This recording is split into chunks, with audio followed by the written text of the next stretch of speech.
మంచిర్యాల పట్టణాన్ని రాష్ట్రంలోనే అగ్రగామిగా నిలిపినటువంటి మహా నాయకుడు మాజీ మున్సిపల్ చైర్మన్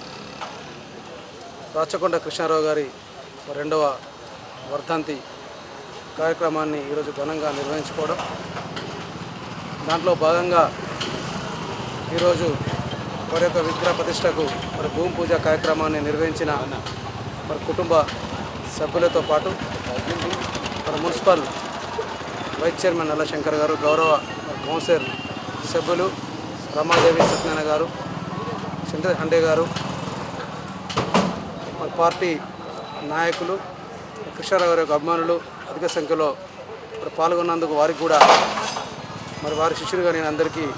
కృతజ్ఞత తెలియజేస్తా ఉన్నాను. కృష్ణారావు గారు మంచిర్యాల పట్టణాన్ని అన్ని రంగాల్లో అభివృద్ధి చేసి ఇలా మంచిర్యాల పట్టణంలో ఏ ప్రాంతానికి వెళ్ళినా మంచినీరు తాగుతున్నారంటే అది కృష్ణారావు గారు వారు చేసినటువంటి కృషి ఫలితం. ఇవాళ రాష్ట్రంలో కూడా మంచిర్యాల మున్సిపాలిటీ బెస్ట్ అవార్డు రావడం కృష్ణారావు గారు చేసిన అభివృద్ధి కార్యక్రమాలలో భాగమైన కూడా ఈ సందర్భంగా తెలియజేసుకుంటూ, కృష్ణారావు గారి యొక్క విగ్రహ ప్రతిష్ట కోసం స్థలాన్ని నిర్ణయించినందుకు గౌరవ శాసనసభ్యులు అడుపుల దివాకర్ రావు గారికి, అదేవిధంగా గౌరవ మున్సిపల్ చైర్పర్సన్, గౌరవ కౌన్సిలర్లకు, అదేవిధంగా మా మున్సిపల్ కమిషనర్ గారికి, అధికారులందరికీ కూడా కృష్ణారావు మీద ఉన్నటువంటి ప్రేమతో మాకు ఒక ప్లస్ను మాకు ఇచ్చినందుకు